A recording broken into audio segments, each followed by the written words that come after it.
मंगळवारी नाशिकच्या पंचवटी परिसरातील मीरादातीर लॉन्सच्या पाठीमागे एका तरुणीचा मृतदेह आढळून आल्याने शहरात एकच खळबळ उडाली होती। शहरात गुन्हेगारी पार्श्वभूमीच्या वाढत असलेल्या घटना लक्षात घेता पोलिसांनी तपास सूत्र हाती घेत अवघ्या काही तासात या प्रकरणी संशयित आरोपीला ताब्यात घेतले।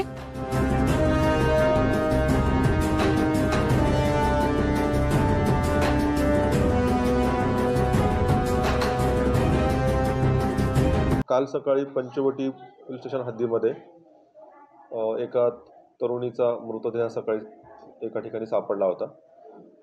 त्या ठिकाणी असं लक्षात आलं होतं की त्या मुलीबरोबर जी बॅग आहे आणि बॅगेमध्ये तिच्या चपला देखील आहेत आणि तिच्या गळ्यावरती जखमेच्या लिगेचर मार्क आहेत। यावरून एकंदर त्या मुलीचा घातपात केला असण्याचा संशय वाटत होता।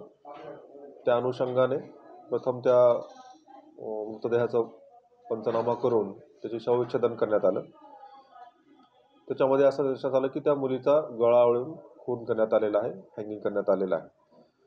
सुरुवातीला मुलीची ओळख पटवण्यात आली, त्या मुलीच्या बॅगेतल्या साहित्यावरून तिची ओळख पटवण्यात आली, पण नेमका प्रकार कुणी केला असावा याच्याविषयी काही वेगानं चक्र फिरवण्यात आली। त्याविषयी विशेष पथक पंचवटी पोलीस स्टेशनतर्फे स्थापन करण्यात आलं आणि त्या मुलीचा जो मोबाईल आहे त्या मोबाईलमध्ये तिचं संभाषण कुणाशी झालं होतं आणि ती शेवटी कुणाच्या संपर्कात होती यावरून ज्या व्यक्तीने या मुलीचा खून केला त्याला काल ताब्यात घेण्यात आलेला आहे। त्याचबरोबर त्याचा एक साथीदार याला देखील काल ताब्यात घेण्यात आलेला आहे।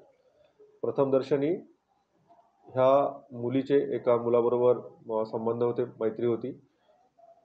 त्या मुलाच्या डोक्यात संशय होता की ही दुसऱ्या एका मुलाशी बोलत आहे आणि त्या दुसऱ्या मुलाशी बोलू नये असं तो तिला सांगत होता। यावरून त्यांचा वाद झाला आणि त्या वादातूनच त्याने तिचा खून केला असल्याचं काल कबुली दिलेली आहे। एकंदर संशयातून आपल्या मैत्रिणीचा खून केल्याची घटना घडली आणि अतिशय कमी वेळेमध्ये पंचवटी पोलीस ठाणे येथील अधिकाऱ्यांनी परिश्रम घेऊन हा गुन्हा उघडकीस आणला आहे।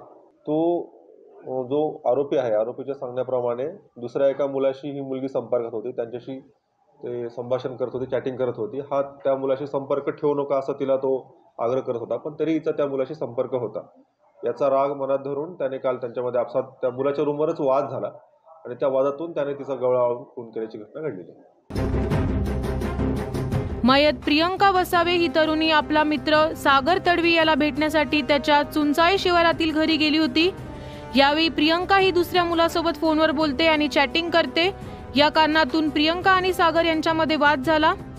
दरम्यान यावेळी राग अनावर झाल्याने सागर तडवी याने प्रियंकाच्या ओढणीच्या सहाय्याने गळा आवळत तिची हत्या केली व मोटरसायकलवर घेऊन जात पंचवटीतील रासबिहारी लिंक रोडवरील मीरादातीर लॉन्स जवळच्या मोकळ्या जागेत प्रियंकाचा मृतदेह टाकून दिला असल्याची कबुली दिली आहे। दरम्यान या प्रकरणी पंचवटी पोलीस ठाण्यात खुनाचा गुन्हा दाखल करण्यात आला असून यामध्ये आणखी कोणी सामील आहे का या अनुषंगाने पोलीस पुढील तपास करत आहे। 9 न्यूज महाराष्ट्र ब्युरो, नाशिक।